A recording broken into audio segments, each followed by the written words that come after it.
गलत कहते हैं लोग कि ये पब्लिक है, सब जानती है। जी हां, ये पब्लिक कुछ नहीं जानती। पब्लिक को पता है कि पेट्रोल और डीजल की कीमतें आसमान छू रही हैं। पब्लिक को पता है कि शतक लगा चुका है पेट्रोल, प्रीमियम पेट्रोल, और साधारण पेट्रोल भी शतक लगाने पे आमादा है। लेकिन उसके पीछे का गणित पब्लिक नहीं जानती है। इस वीडियो में हम आपको बताएंगे वो जो पब्लिक नहीं जानती है। क्या आपको पता है कि जब आप रात को सोते हैं तब पेट्रोल डीजल की कीमतें कुछ और होती हैं, और जब आप सुबह उठते हैं तो कीमतें कुछ और होती हैं। बीते एक महीने में 15 से ज्यादा बार पेट्रोल डीजल की कीमतें बढ़ चुकी हैं। घरेलू गैस सिलेंडर के दामों में भी आग लगी हुई है।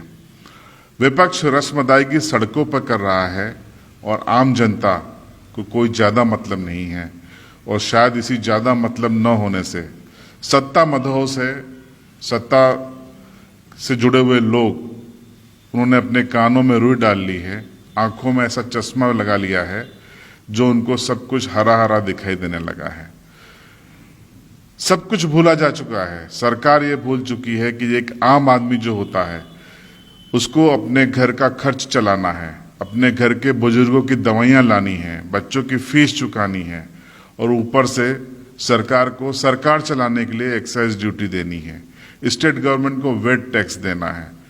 यानी सरकार एक आम भारतीय की जेब पर जिस तरीके से जेब कतरी कर रही है, वो आज हम आपको बताएंगे। जनता तो खामोश है, क्योंकि ये वो देश है जहां किसी के अपने भी मर जाएं तो 14 दिन में सब भूल जाते हैं, तो फिर रोज बढ़ती कीमतों को कितना याद करेंगे।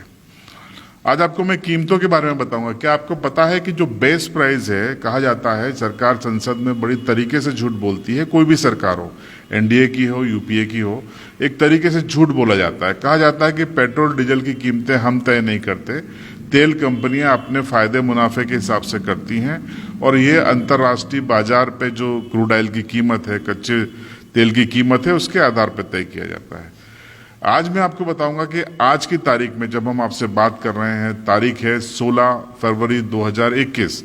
इंटरनेशनल मार्केट के हिसाब से जो बेस प्राइस है वो है भारत में 29 रुपए 34 पैसे। यानी अगर इसको दूसरे खर्चे हटा दिए जाएं, टैक्स हटा दिए जाए, तो 29 रुपए 34 पैसे का पेट्रोल है। अब आपको बताता हूं कि खर्चा कैसे बढ़ जाता है। क्या आपको पता है कि सेंट्रल एक्साइज ड्यूटी कितनी है? 32 रुपए 98 पैसे, करीब 33 रुपए इस पर टैक्स लग जाता है सेंट्रल एक्साइज ड्यूटी का। यानी जो बेस प्राइस है उससे ज्यादा सेंट्रल एक्साइज ड्यूटी लग गई, और जब सेंट्रल ने अपनी एक्साइज ड्यूटी लगा ली तो स्टेट कहां पीछे रहेंगे। स्टेट का जो भारत का एवरेज है वो आपको बता देता हूं, 19 रुपए 92 पैसे। कुछ स्टेट्स में ज्यादा है, कुछ में कम है। मध्य प्रदेश में 22% से ज्यादा है, तो गुजरात में 16% के आसपास है। एवरेज है 19 रुपए 22 पैसे, 32 पैसे।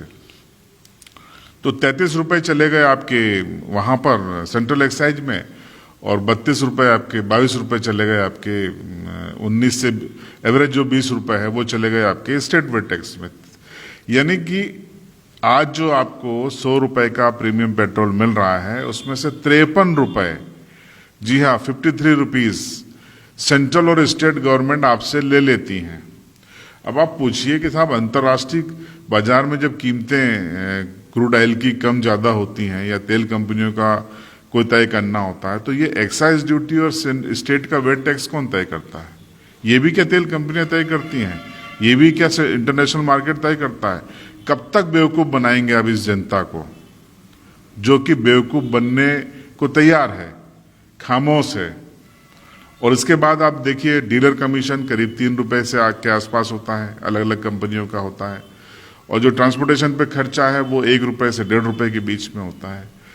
तो चलिए ये इसको हम जेन्युइन मानते हैं, वाजिब मानते हैं। लेकिन सेंट्रल एक्साइज टैक्स 32 रुपए 98 पैसे ने 33 रुपए हो जाना, और स्टेट का टैक्स एमपी में 22 रुपए के आसपास होना, यही कारण है कि मध्य प्रदेश में सबसे महंगा पेट्रोल बिक रहा है। गुजरात से 12 से 14 रुपए पेट्रोल का अंतर है, यहां पर ज्यादा पेट्रोल है। तो ये समझ में नहीं आता कि जो लोकतंत्र में लोग के लिए यानी जनता के लिए बनी सरकारें आखिर जनता को ही लूटने क्यों लग जाती हैं। आप जम के शराब मध्य प्रदेश में बिकवा रहे हैं क्योंकि आप कह रहे हैं आपको सरकार चलानी है, आपके मंत्री कह रहे हैं कि आपको 72,000 करोड़ की वेतन देना है, तो शराब बिकवाएंगे। और दूसरी तरफ आप इस तरीके से आम लोगों की जेब पे डाका डाल रहे हैं। ये तो हद हो गई। और विडंबना देखिए, ये हर पार्टी की सरकार, चाहे वो यूपी हो, एनडीए हो, हर पार्टी की सरकार बड़े तरीके से और सलीके से झूठ बोलती है और हर भोला आदमी इस झूठ में फंस जाता है। अब अगर इसमें आपको राष्ट्रवाद का तड़का लगाना हो तो लगा लीजिए कि साहब सेंट्रल एक्साइज ड्यूटी 33 रुपये इसलिए है क्योंकि भारत को चीन और पाकिस्तान से के खिलाफ तैयारियां करना है, मोदी जी को तैयारी करना है, मोदी जी सेना को स्ट्रांग बनाना चाहते हैं, इसलिए आपसे 33 रुपये ले रहे हैं। स्टेट गवर्नमेंट को क्या करना है, वो 22 से 23 रुपये क्यों ले रही है, इसका कोई जवाब। वहां राष्ट्रवाद का तड़का लग गया एक्साइज ड्यूटी पे, स्टेट में कौन सा तड़का लगाएंगे आप। ये भूल भुलैया है। माना कि आपको प्रधानमंत्री आवास योजना में घर देना है, माना कि आपको सड़कें बनवाना है, माना कि आपको रक्षा तैयारियां बढ़ाना है, माना कि आपको स्वास्थ्य पे बजट बढ़ाना है, लेकिन बहुत दूसरे विकल्प भी हैं। आम आदमी को काट के मार के ही आप क्यों ये सब करेंगे। वो आदमी जिसको कोरोना काल में पहले ही जिसको कोरोना ने मार रखा है, जिसकी आर्थिक रूप से कमर टूटी हुई है, जिसका काम धंधा पटरी पे नहीं आ पाया है, कई लोगों की नौकरियां चली गई हैं, जो प्राइवेट सेक्टर में काम करते थे वो बेरोजगार हो गए हैं, उनको अपना घर चलाना है, बुजुर्गों की दवाइयां लानी है, बच्चों की फीस पे करनी है, और आप उनकी जेब पे डाका डाले जा रहे हैं। और फिर चाहते हैं कि हम कुछ न बोलें सिर्फ इसलिए क्योंकि राष्ट्रवाद का मसला है। ये सारी चीजें हैं, जनता बोले न बोले मेरा निजी मत था, मैंने आपको सूचना के साथ विश्लेषण किया। आपकी क्या राय है कमेंट बॉक्स में जरूर बताएं। और उसके बाद मेरी बात खत्म होते ही जो पब्लिक रिएक्शन है वो भी आप सुन लीजिए।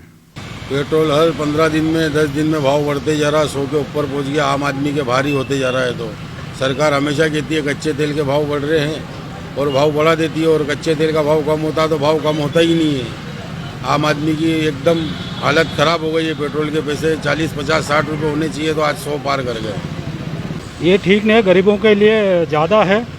और क्योंकि यहाँ झाबुआ ज़िले में जो आदिवासी समाज के पास ज़्यादा गाड़ियाँ हैं और हर काम के लिए, हर सुविधा के लिए गाड़ियाँ उपलब्ध है, लेकिन महंगाई के इस दौर में वो गाड़ियों का उपयोग नहीं कर पा रहे हैं। देखो, टैक्स तो गाड़ियों घोड़ों पे सब पे ले रही है वैसे, पर पेट्रोल पे तो मत लो। पेट्रोल तो हमारी मतलब जैसे गाड़ियाँ चल रही है वैसे, तो पेट्रोल के लिए तो थोड़ा मांग कम करें।